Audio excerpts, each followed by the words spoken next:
따라해 주시기를 바랍니다. 예수님의 살과 피. 다시 한번 예수님의 살과 피. 성찬이라는 것, 우리가 성만찬을 함께 나눈다 이렇게 얘기하는데, 성찬의 제일 중요한 의미가 무엇일까? 십자가의 가치를 기억하는 것이다.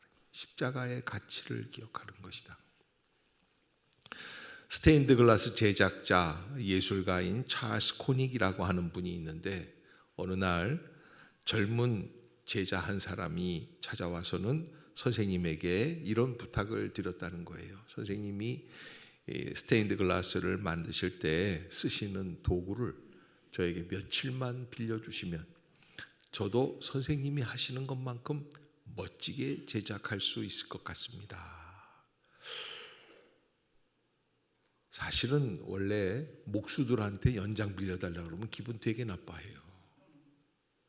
중학교 때쯤 있으면 이제 교회 학교에서 형들이 일로 와라, 기타 가르쳐 줄게. 그래서 기타를 배우게 돼요. 기타를 배우는데 형이 치고 있는 기타하고 내가 치고 있는 기타가 값이 달라요.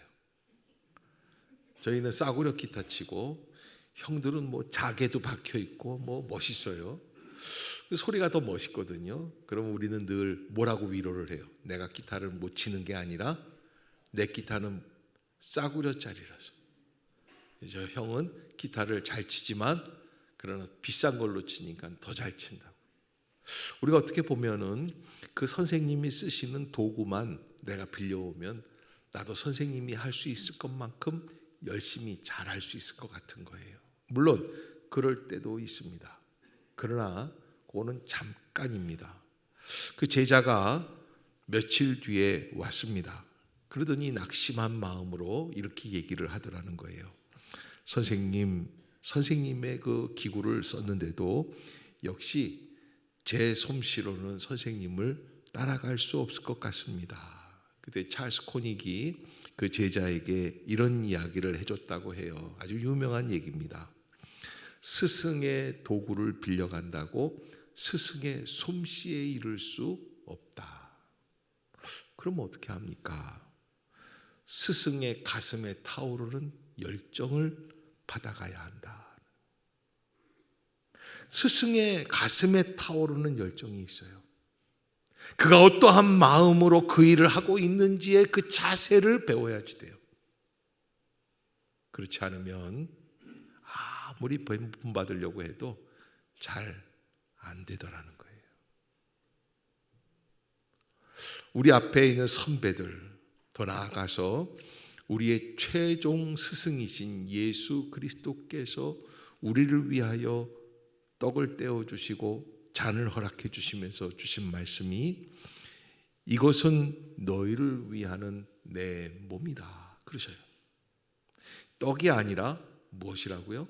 예수님의 몸이라고 말씀을 하시는 거예요.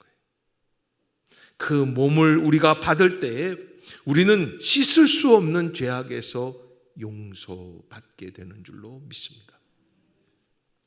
그 피를 마실 때에 이 잔은 내 피로 세운 새 언약이니. 제가 처음 전도사 할 때 지금부터 한 40년 가까이 됩니다. 27살 이때 연예인교회에서, 연예인교회가 그때 당시에 꽤 많았어요. 한 1000명 가까이 있는데 저 위쪽에 교육자들이 좀 부족해서 성찬 예식하는 이 포도주 나르는 거를 전도사인 제가 이렇게 날랐습니다. 근데 어느 할머니가 전도사가 나눠드려서 그런지 아주 기분 좋게 받으시더니 잔을 탁 받아서 드시더니 뭐라 그러냐면 쫙 하시는 거예요. 참 희한하게 드신다. 아니 예수님의 보혈의 피를 받으시는데 어떻게 하고 받으실 수 있을까? 그러니 딱 갔다가 이 성찬 그 포도주 담겨 있는 그 잔 그 받침대 있지 않습니까? 거기다가 놓더니 한 잔을 더 달라는 거예요. 그래서 사람들이 다 보고 있는데 전도사가 안 돼요 할 수도 없고 이거 어떻게 해야 되나 드려봤더니 옆에 있는 손주를 주시면서 야 너도 한번 마셔봐라. 얼마나 맛있는지 모르겠다. 지금부터 2000년 전에 고린도 지역에 있는 고린도 교회가 있었어요. 근데 이 고린도 교회 안에서 적지 않은 다툼과 문제가 일어나기 시작을 해요. 근데 그 다툼과 문제의 출발점이 어디에 있었느냐? 바로 성찬식에 있었어요. 그때는 성찬식을 이렇게 기념하는 것처럼 예식으로 갖추지 않고 예배 드린 다음에는 자연스럽게 모여서 애찬을 나누는 거예요. 우리 마치 점심 식사하러 지하 식당에 내려가는 것처럼 그렇게 나누는 거죠. 근데 그때 무슨 일이 발생을 하냐면 분명히 예수님께서 나를 위하여 떡을 떼어 주시고 이는 너희를 위한 내 몸이다 말씀해 주신 그런 말씀이 있음에도 불구하고 이 제자들 또 고린도 교회 성도들, 고린도 교회는 항구 도시에 있는 사람들이기 때문에 돈을 많이 버는 부자들이 있는가 반면에 남의 집에서 노예로 살아가고 있는 극빈자들이 있었어요. 근데 교회에 일찍 오는 사람들이 있습니다. 그거는 누굽니까? 부자들이 일찍 와요. 부자들이 왜 일찍 옵니까? 여유가 있어요. 이 사람들은 그저 먹을 걸 잔뜩 싸갖고 와가지고 교회에서 예배드리면서 목사님하고 더불어서 성도들하고 애찬을 함께 나누니까 얼마나 기분이 좋겠어요. 그런데 노예 일을 하고 있었던 성도들도 계셨습니다. 그런데 그분들은 교회에 일찍 올 수 있는 형편이 안 돼요. 남의 집에서 노예살이를 하려면 주인이 허락을 해야 갈 수 있습니다. 주인이 그런데 무슨 박애주의가 있다고 저녁도 안 해놨는데 갔다 오라고 허락을 하겠어요? 저녁 식사 다 끝마치고 주인이 잠자러 방에 들어가면 설거지 다 마치고 그제서야 밤 9시쯤 교회에 오는 거예요. 마음이 얼마나 그렇겠어요. 주인 식사 섬기느라고 자기들은 밥도 못 먹었어요. 교회 가면 좀 남아있겠거니 했는데 왔는데 부자들이 다 먹고 찌꺼기들만 남아있는 거예요. 어쩔 때는 그 찌꺼기도 남아있지 못할 때가 있는 거예요. 그래서 교회가 나뉘기 시작을 하는데 이 교회는 누구를 위한 교회냐? 도대체 예수님을 믿는다고 하는데 부자들은 뭐고 가난한 자들은 뭐냐? 가난한 자들이 원망을 하는데 하나님은 왜 우리에게 노예로 태어나게 하시고 가난하게 하시고 저 부유한 사람들은 저렇게 부유해서 자기들끼리 먹을 수 있게 해주시고 이거에 대한 원망들이 생기기 시작을 하는 거예요. 그래서 오늘 그 고린도 교회의 성찬이 얼마나 안 좋으면 바울이 이 고린도전서 11장에 먹고 마시는 거에 대해서 쓰겠어요. 오늘 본문에서 이렇게 말씀을 하고 있습니다. 21절에 보면 이는 먹을 때에 각각 자기의 만찬을 먼저 갖다 먹음으로 어떤 사람은 시장하고 어떤 사람은 취함이라. 여러분, 제가 어린 시절에 전도사로 봉사하던 연예인교회 할머니만 그러신 게 아니라 2000년 전에 고린도 교회 성도들 가운데에는 그거를 먹고 언제까지 마시는 거예요? 취할 때까지만. 그냥 빙글빙글 돌 정도로 포도주를 막 마시고 취하면 술주 정도 나올 수 있겠죠. 사실은 주님께서 십자가에서 죽으시면서 우리에게 그 잔을 나눠주실 때 주님의 마음은 어떠한 마음입니까? 이 잔은 내가 너희를 위하여 세운 내 피로 세운 새 언약이다. 받으라 마시라 이는 나의 피라고 말씀을 하시는 거예요. 피 같은 잔이에요. 그런데 우리의 욕심, 우리의 마음이 앞서게 되면 어떤 일이 벌어집니까? 그 잔이 술주정할 수 있는 잔이 되는 거예요. 여러분, 오늘 우리가 성찬 예식을 갖게 됩니다. 3년 만에 이제 코로나 기간이 다 맞춰지고 처음으로 맞이하는 그런 꽃피는 봄의 계절입니다. 이 길로 들어오시면서 벚꽃들을 다 보셨을 거예요. 얼마나 아름답고 정말 화려한 봄동산 같은 그런 자리인지 모르겠습니다. 주님께서 주신 성찬 예식을 함께 나누는데 우리가 이 성찬 예식을 어떠한 마음으로 받아들일 수 있어야 할 것인가?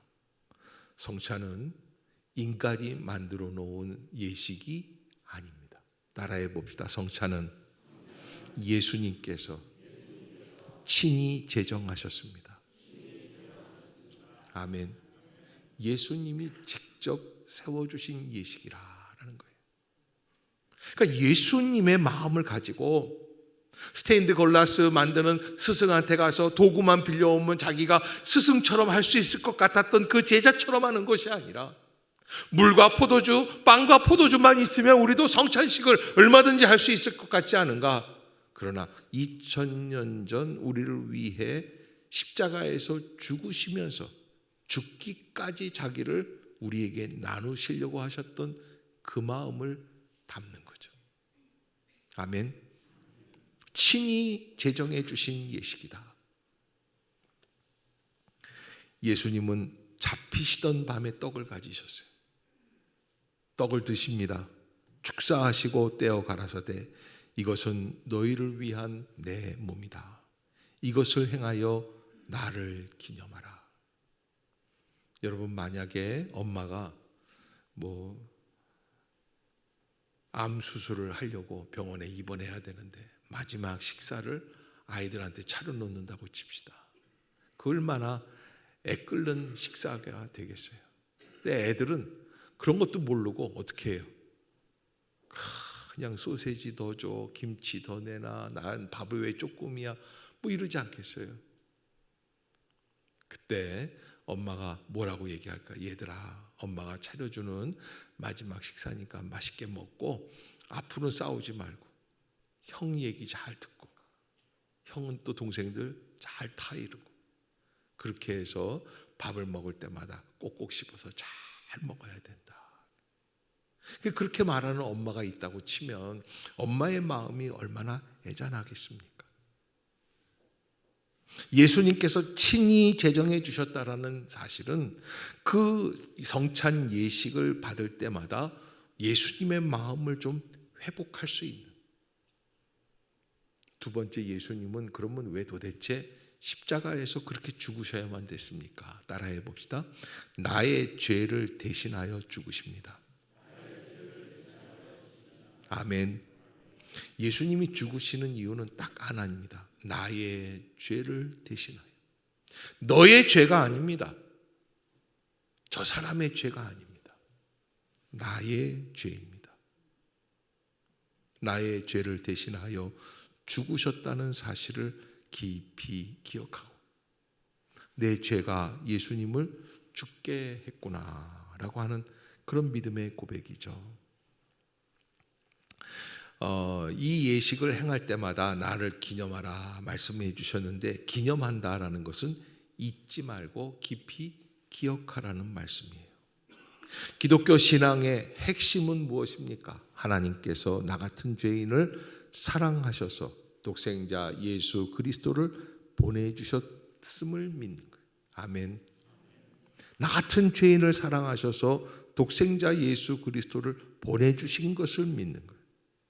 예수님께서는 이 땅에 오셔서 당신 자신을 위해 살다가 사라진 분이 아니십니다. 그분은 철저히 모든 인류를 위해 자기 몸을 주님께 드리신 것이죠. 그래서 모세 때의 이스라엘 백성이 출애굽을 하는데 그 출애굽은 구원의 드라마의 시작입니다. 200만 명이 넘는, 남자만 60만 명이 넘는 그런 대군대가 애굽에서부터 종살이의 해방이 돼서 나오는 거죠. 근데 그때 그 출애굽의 구원의 역사가 무엇으로 시작이 됩니까? 유월절 식사로 시작이 돼요. 그래서 우리가 예수 그리스도의 십자가의 구원의 역사도 무엇으로 시작이 됩니까? 예수 그리스도의 보혈과 살을 상징하는 떡과 포도주의 식사로 시작하게 돼 있어요. 그래서 이 식사는 먹고 마시는, 즐기는 식사가 아니라 예수님을 깊이 기억하는 식사예요. 그래서 회복되어지는 역사. 자기 몸을 찢으시고 피를 흘리시고 속죄 양으로 희생이 되신 예수님을 기억하는 식사가 되어야 할 것이다. 세 번째, 오늘 이 성찬 예식에서 우리가 나누는 이 포도주와 빵을 볼 때 이 밀가루 한 알 한 알, 이 이삭 한 알 한 알이 있을 때에는 이거 빵이 될 수가 없습니다. 껍질이 벗겨지고 으깨어지고 가루가 되고 거기에 물을 붓고 반죽을 하고 그리고 불을 가열해서 쪄서 비로소 맛이 나는 빵이 되는 것처럼 포도주도 포도 한 알갱이 있을 때는 포도주가 될 수가 없죠. 그 포도주의 껍질이 으깨지며 속에 있는 그 포도 알갱이들이 터져나가면서 그러면서 포도주가 만들어지죠. 우리가 이 예식에서 가장 잊지 말아야 될 것은 이 식사를 함께 나누는 우리 모두는 믿음의 한 공동체다. 아멘. 따라해 봅시다. 우리는 한 공동체, 한 가족입니다. 옆에 사람한테 이렇게 쳐다보고 얘기하세요.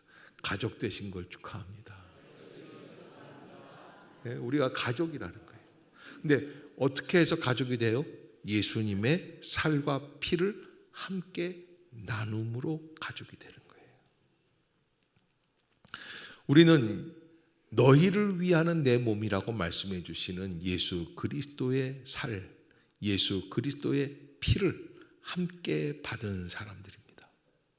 그러기에 누구는 위하고 누구는 위하지 않는 그런 불공평한 사랑이 아니라 예수님의 십자가의 사랑은 차별이 없이 우리 모두에게 골고루 인도해 주시고, 그래서 오늘 본문 고린도전서 10장의 16절 17절에는 이렇게 말씀을 하고 있어요. 우리가 축복하는 바 축복의 자는 그리스도의 피에 참회하는 것이 아니냐. 우리가 떼는 떡은 그리스도의 몸에 참회함이 아니냐. 그러면서 이렇게 고백을 해줍니다. 떡이 하나요, 많은 우리가 한 몸이니. 따라해 봅시다. 떡이 하나요, 많은 우리가 한 몸이니. 왜 그렇습니까? 우리가 다 한 떡에 참회합니다. 그 한 떡은 누구의 떡이에요? 예수 그리스도의 살을 상징하는 거예요. 아멘. 그러기에 우리가 이 성찬을 대할 때 그 마음을 가지고 주님께서 친히 제정해 주신, 기념해 주시는, 꼭 잊지 말아야 할 의미, 나의 죄를 대속하기 위하여 죽으신 주님이 직접 제정해 주신 그 예식을 믿음으로 감당하고, 더 나아가 이 예식을 함께 나누는 우리는 하나가 된다라고 하는 것. 그 마음을 잊지 말고 믿음으로 감당하는 우리 모든 성도들이 되시기를 주의 이름으로 축복합니다.